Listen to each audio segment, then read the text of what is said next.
Sobat Medis, jumpa kembali bersama di channel Medis dan Perawat untuk mendapatkan informasi menarik seputar kesehatan dan keperawatan. Jangan lupa di like, share, dan subscribe. Terima kasih.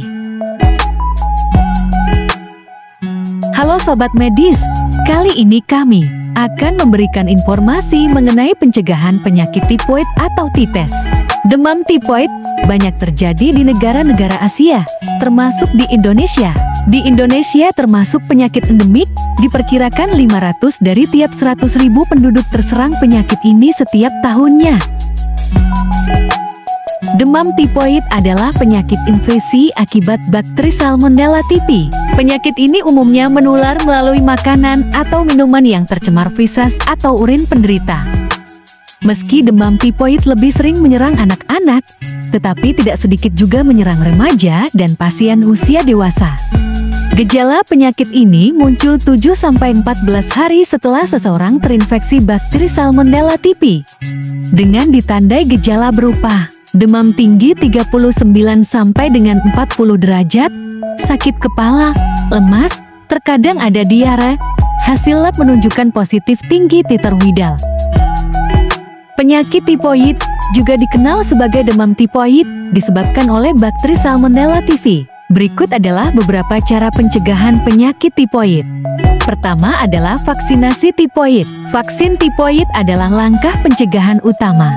Menggunakan vaksin tipoid dapat membantu melindungi seseorang dari infeksi dan mengurangi keparahan penyakit jika terinfeksi.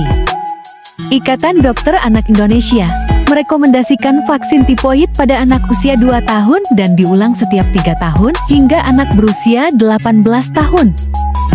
Selain anak-anak, vaksin tipoid juga diperuntukkan bagi orang dewasa yang berisiko terserang tipoid seperti tenaga medis, analis lab, koki atau chef, dan pelayan restoran.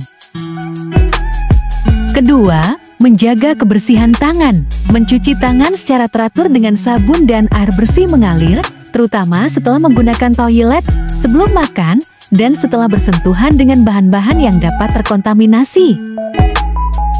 Ketiga, konsumsi air aman. Menghindari minum air yang tidak bersih atau air dari sumber yang tidak dapat dipercaya. Pastikan air minum Anda berasal dari sumber yang aman, atau gunakan air yang telah dimasak atau diolah. Keempat, pengolahan dan persiapan makanan dengan benar. Memasak makanan dengan baik untuk membunuh bakteri yang mungkin ada. Hindari makan makanan mentah atau setengah matang, terutama daging, unggas, dan produk susu yang tidak dipasteurisasi. Kelima, menjaga kebersihan lingkungan. Menjaga kebersihan lingkungan sekitar, termasuk fasilitas sanitasi, untuk mencegah penyebaran bakteri. Keenam, jika di rumah ada yang terkena tipoid, maka harus dibawa ruangan tersendiri atau dirawat ke rumah sakit. Mengisolasi individu yang terinfeksi dan memberlakukan karantina untuk mencegah penyebaran infeksi ke orang lain. Ketujuh, segera mencari perawatan medis seperti rumah sakit atau klinik jika mengalami gejala penyakit tipoid seperti demam tinggi, sakit kepala, mual, dan gangguan pencernaan, dan cek lab bila hasil menunjukkan titer O positif dan tinggi, sebaiknya dirawat di rumah sakit. Penting untuk diingat bahwa praktik-praktik kebersihan pribadi dan lingkungan yang baik dapat membantu mencegah banyak penyakit menular, termasuk penyakit tipoid. Jika Anda memiliki kekhawatiran atau gejala yang mencurigakan, segera berkonsultasi dengan dokter atau perawat. Demikian tayangan kami.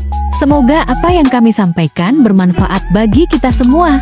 Semoga kita senantiasa diberikan kesehatan. Bagi yang baru bergabung, jangan lupa like, share, dan subscribe. Terima kasih.